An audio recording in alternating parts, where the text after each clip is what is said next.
या साले साहेब बसा, पाणी घ्या.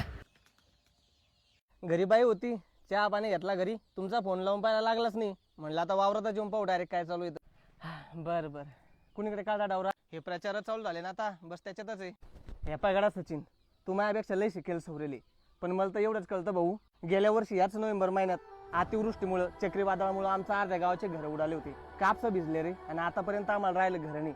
तुला तर चांगलं माहितीये का? आमदार साहेब गावात आले, पालकमंत्री साहेब आले, 1 रुपया अजून बी आमदार निधीतून आपल्याला भेटला नाही. तेव्हाच आपलं मनोज भाऊ कायंदे काही आज नस होते ना, विरोधी पक्ष नेते वडंतीवार साहेबाला घेऊन गावात आले होते. आणि कमीत कमी ते आपला मुद्दा संसदेत मांडला होता त्या टायमाला. आणि हे नुसतं एका गावापुरतं नाही बोल राहिलो बरं का मी. आपल्या सिंदखेडच्या मतदारसंघात प्रत्येकाच्या गावात कोणाच्या घरी सुखादुःखात हा माणूस जिथं तिथं असतो. आणि उद्या चालून माणूस आमदार झाला तर आपल्याला हक्कानं हात धरून काम करून घेता येईल या माणसाकडून. अरे हो माणसातला माणूस आहे आपल्या.